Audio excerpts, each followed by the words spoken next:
পৃথিবীতে সবচেয়ে বেশি গড়-আয়ু হচ্ছে জাপানিজদের। প্রায় ৮৪ বছরের উপরে। তো জাপানিজদের এই গড়-আয়ু বা ওদের হ্যাপি থাকার যে গোপন রহস্য, এই গোপন রহস্য উদ্ঘাটনের জন্য ২ জন রাইটার তারা জাপানের ওকিনাওয়া দ্বীপে যান। এবং ওকিনাওয়া দ্বীপে যেয়ে জাপানিজ ওখানে দেখতে পান যে অনেক মানুষ যাদের বয়স হচ্ছে প্রায় ১০০ র উপরে এবং তারা স্টিল হচ্ছে অ্যাক্টিভ। তো তাদের লাইফস্টাইলটা জানার জন্যে উনারা ওখানে মোটামুটি একটা স্পেসিফিক সময় থাকেন এবং থেকে কি জিনিস ওনারা ফলো করেন, যেটার কারণে ওনাদের এত পরিমাণ বয়স পর্যন্ত ওনারা টিকে আছেন। এট দ্য সেম টাইম ওনারা হ্যাপি লাইফ লিড করেন। এই বিষয়গুলোর উপরে অনুসন্ধান করে ওনারা একটা বই লিখেন। বইটির নাম হচ্ছে ইকিগাই।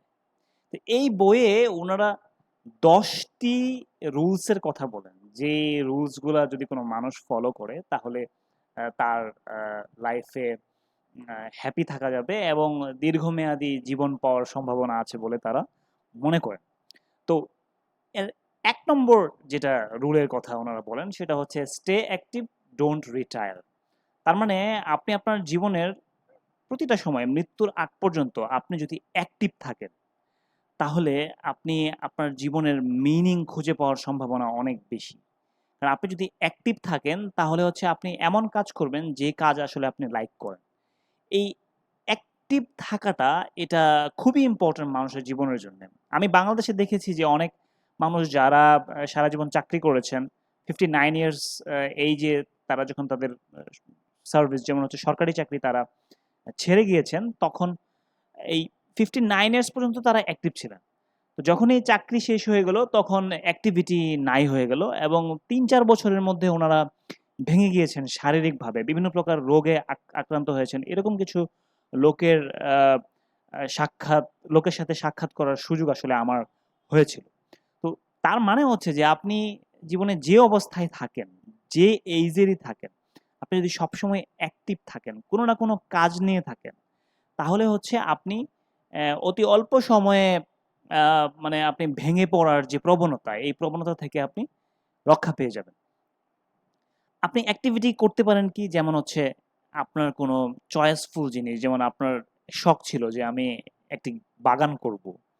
অথবা আপনার যদি অন্য কোনো কাজ করার ইচ্ছা থেকে থাকে, আপনারা যদি সেই কাজগুলো করেন, তাহলে অ্যাক্টিভ থাকেন, তাহলে জীবনে সুখী হওয়া যাবে আরকি। পয়েন্ট নাম্বার ২ হচ্ছে যে টেক ইট স্লো। আমরা এই যান্ত্রিক জীবনে আমাদের যেহেতু মডার্ন সোসাইটি, আমরা যেটা করি যে আমরা খুব তাড়াহুড়া করি সকল বিষয়। যে আমাদের যেহেতু অনেক কাজ অথবা যেকোনো কাজেই আমরা তাড়াহুড়া করার প্রবণতা আমাদের সবার মধ্যে আছে। কিন্তু এই তাড়াহুড়া না করে আমরা যদি ধীরস্থিরভাবে একটা না একটা কাজ করে যাই, তাহলে আমাদের জীবনে সুখ আসবে। আর আমরা জানি যে কোরআনে কিন্তু তাড়াহুড়া না করার ব্যাপারে সূরা আম্বিয়ার মধ্যে বলা আছে। ইভেন হাদিসে আসছে যে তাড়াহুড়া করা হচ্ছে এটা শয়তানের স্বভাব। এটা হচ্ছে শয়তানের স্বভাবস্বরূপ। এজন্য তাড়াহুড়াতে কোনো প্রকারের বরকত নাই। বরং আপনি যদি একটা কাজ ধরে ধীরস্থিরভাবে আগান, তাহলে সেই কাজের ফ্রুটফুলনেস অনেক বেশি থাকে। ৩ নাম্বার পয়েন্ট ওনারা বলেছেন যে, "ডোন্ট ফিল ইউর স্টমাক"। আমরা খাবারের সময় দেখা যায় যে, যখন আমরা খাবার খেতে বসি, সামনে যদি অনেক খাবার থাকে, আমরা পেট পরিপূর্ণ করে খাবারের প্রবণতা কিন্তু আমাদের মধ্যে আছে। তো এই বইয়ের কথা হচ্ছে যে, আপনি আপনার পেটের ৮০ ভাগ পূর্ণ করে খান, ২০ ভাগ ফাঁকা রাখেন। তা আমরা সবাই জানি যে আমাদের প্রিয় নবী হযরত মুহাম্মদ সাল্লাল্লাহু আলাইহি ওয়াসাল্লামের যে খাবারের স্টাইল ছিল, হযরত মুহাম্মদ সাল্লাল্লাহু আলাইহি ওয়াসাল্লাম আ খুবই সুপার লেভেলের স্মার্ট। কারণ তিনি বলেছেন যে আমাদের স্টমাকের মানে আমরা যে খাবার খাচ্ছি তার 30% বা 1/3 নট 30% অ্যাকচুয়ালি 1/3 হচ্ছে যেটা আমরা খাবার দিয়ে পূর্ণ করব। 1/3 হচ্ছে আমরা পানি খাবো। আর বাকি 1/3 হচ্ছে আমাদের ফাঁকা থাকবে। তো তাহলে এটা ইকিগাইয়ের যে রুলস আছে, রুলসের 3rd পয়েন্টের সাথে টোটালি মিলে যায় যে আমরা আসলে কমপ্লিটলি আমাদের স্টমাককে পরিপূর্ণ করে আমরা খাবার খাবো না। যদি আমার ফিল হয় যে না আমার আর খাওয়ার প্রয়োজন নেই, যদিও আমার সামনে ডেজার্ট আছে, তাহলে আমি ডেজার্টটা খাবো না। আ তাহলে আপনার মানে হেলথের জন্য এটা অত্যন্ত ভালো একটা অভ্যাস। পয়েন্ট নাম্বার ৪ হচ্ছে surround yourself with good friends. আসলে ভালো বন্ধুর উপরে আপনার জীবনের অনেক কিছু ডিপেন্ড করে। আমরা ভালো বন্ধুর কাছ থেকে অনেক কিছু শিখি। কম্প্যানিয়ন যদি ব্যাড হয় তাহলে যেটা হবে, আপনার বন্ধুর যে খারাপ দোষগুলো এগুলো কিন্তু আপনার চরিত্রের মধ্যে আস্তে আস্তে আসতে শুরু করবে। এবং ইসলামেও এটার অনেক গুরুত্ব দেওয়া হয়েছে যে যার সাথে আপনি উঠা বসা করবেন, ওই মজলিসের ব্যাপারে বলা হয়েছে ওটা যেন একটা ভালো মজলিস হয়, ভালো মানুষদের মজলিস যেন হয়, এবং অ্যাট দ্য সেম টাইম যে যাকে পছন্দ করে তার সাথেও কিন্তু তার হাসর হবে। এরকম আমরা হাদিস থেকে কিন্তু পাই। তার মানে ভালো কম্প্যানিয়ন সিলেক্ট করা এটা আপনার জীবনের জন্য, জীবনে সুখী থাকার জন্য অত্যন্ত গুরুত্বপূর্ণ। একজন ফ্রাস্ট্রেটেড বন্ধুর কাছ থেকে আপনি কিন্তু ফ্রাস্ট্রেশনের কথাই শুনবেন, একজন ভালো বন্ধুর কাছ থেকে আপনি ভালো কথাই আপনি শুনবেন। এই জন্যে ভালো বন্ধু সিলেক্ট করে ভালো বন্ধুদের সাথে চলাফেরার অভ্যাস করা উচিত। পয়েন্ট নাম্বার 5 হচ্ছে get in shape for your next birthday. আমরা আসলে আমাদের স্বাস্থ্যের প্রতি খুব বেশি একটা যত্ন নেই না, বিশেষ করে বাংলাদেশে তো এই প্রবণতাটা অনেক কম।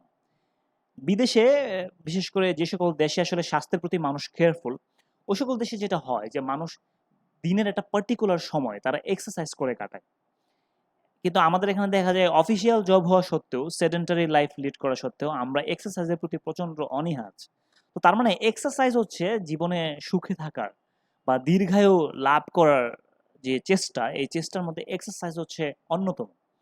আমরা যদি ডেইলি একটা স্পেসিফিক সময় রাখি যে না, হোয়াট এভার হ্যাপেন্স আমি ওই সময়টাতে এক্সারসাইজ করতে যাব, তাহলে হচ্ছে আমার ডেইলি বেসিসে আমি যদি এক্সারসাইজ করতে পারি দ্যাটস গুড। আর যদি না পারি অ্যাটলিস্ট সপ্তাহে 3-4 দিন হলেও আমরা ফ্রি হ্যান্ড এক্সারসাইজ, অথবা কেউ যদি জিমে যাওয়ার অভ্যাস থাকে তাহলে জিমে যেয়ে আমরা এক্সারসাইজ করতে পারি, যেটা আমাদের শরীরের জন্য অত্যন্ত উপকারী। আমাদের ক্রনিক কোনো ডিজিজ থেকে আমাদের রক্ষা করার জন্য এক্সারসাইজ অনেক ক্ষেত্রেই হেল্প করে।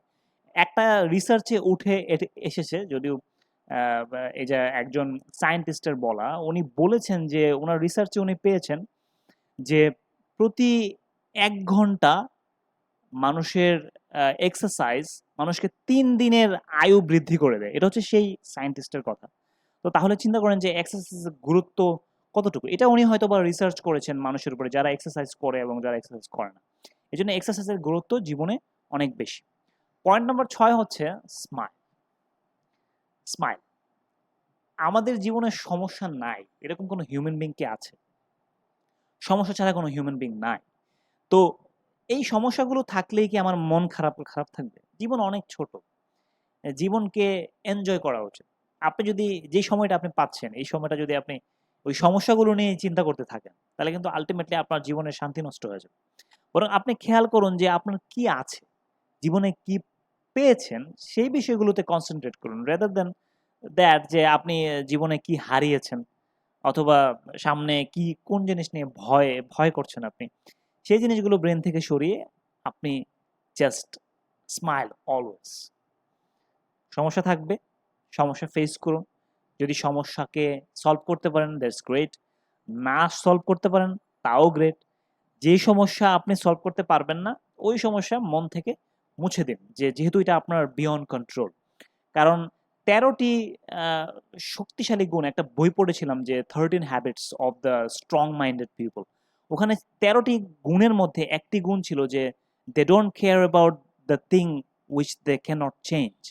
যে জিনিস তার পক্ষে পরিবর্তন করা সম্ভব না, ওই জিনিস নিয়ে আপনি খুব বেশি সময় দিবেন না, ওই জিনিসকে আপনি আপনার মন থেকে সরিয়ে দেবেন। তো always try to smile in whatever situation you are. Point number 7 হচ্ছে যে রিকানেক্ট উইথ নেচার। আমাদের এই যান্ত্রিক জীবন অ্যাট দ্য সেম টাইম কনক্রিটের ভেতরে, আমাদের বিল্ডিং এর ভেতরে থাকতে থাকতে, বিশেষ করে শহরে জীবনে যারা থাকেন তাদের তো আসলে নেচার দেখার কোনো সুযোগ হয় না। ইটস বেটার যে আপনি একটু টাইম বের করলেন, অথবা যদি আপনার বিল্ডিং এর আশপাশে কোনো পার্ক থাকে আপনি পার্কে একটু সময় কাটালেন, একটু সবুজ দেখলেন। আপনি বিভিন্ন সাফারি পার্ক আছে, ওখানে যে আপনি বিভিন্ন প্রাণীদের দেখলেন, সবুজ দেখলেন। এই বিষয়গুলো আপনার মনকে ভালো করে দেবে, এবং এটা রুটিন ওয়াইজই, ধরেন মান্থলি, ইভেন উইকলি আপনি যদি করেন তাহলে আপনার মন অনেক ভালো থাকবে। পয়েন্ট নাম্বার 8 হচ্ছে যে গিভ থ্যাঙ্কস, গ্র্যাটিটিউড।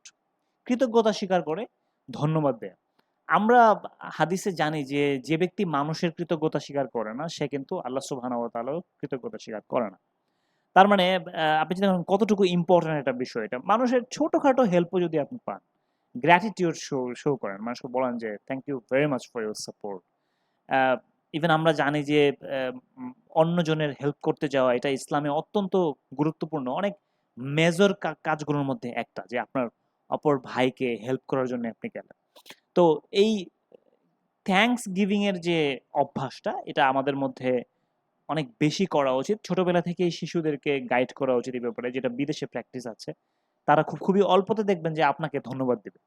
তো এই ধন্যবাদ দেওয়ার যে কালচার, এই কালচারটা মানে আমাদের মধ্যে আসা উচিত।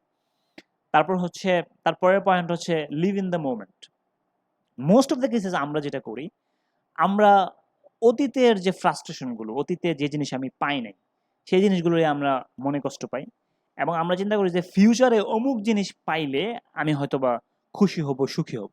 কিন্তু আপনি খেয়াল করে দেখবেন যে আপনি যে জিনিসটা এক্সপেক্ট করছেন, ওই জিনিসটা পাওয়ার পরে কিন্তু আপনার এই মানে সুখটা যেরকম ভেবেছিলেন ওরকম কিন্তু আসলে পারসিস্ট করে না। তার মানে হচ্ছে এখানে বলছে যে you enjoy your present moment. যদি আপনি বলেন যে না আমার তো ফিউচারে একটা গোল আছে, ওই গোলটা তো অর্জন করার জন্য আমার ট্রাই করতে হবে এবং ওই গোলটা পেলে তো আমি সুখী হব। ইটস বেটার যে এই গোলটা পাওয়ার জন্য যে পথটা আপনি অতিক্রম করছেন ওই পথটাকে এনজয় করেন। আপনি তো জানেন না যে আপনি কালকে পৃথিবীতে সার্ভাইভ করবেন কিনা। আমরা কি কেউ জানি যে আমি ধরেন এখন যদি সকাল হয় তাহলে বিকেলে আমি থাকবো পৃথিবীতে? আমি তো জানি না। তাহলে আমার এই গোলটা যদি ধরেন ৩, ৪, ৫ বছরের একটা গোল হয়, তাহলে ৫ বছর পরে যে আমি সার্ভাইভ করবো এটা তো কোনো সিউরিটি নেই। এজন্য বেটার হচ্ছে যে আপনি আপনার প্রেজেন্ট মোমেন্টকে এনজয় করেন। ইন আপনি যেকোনো সিচুয়েশনে থাকেন, আপনি আপনার প্রেজেন্ট মোমেন্টকে এনজয় করেন। বর্তমানে যে কাজটা করছেন এনজয় করেন এবং কিছু ব্রিদিং স্পেস ক্রিয়েট করেন, ব্রিদিং স্পেস। ধরেন আপনি যদি খুব ব্যস্ত থাকেন তাহলে এমন কিছু কাজ আপনি ক্রিয়েট করেন।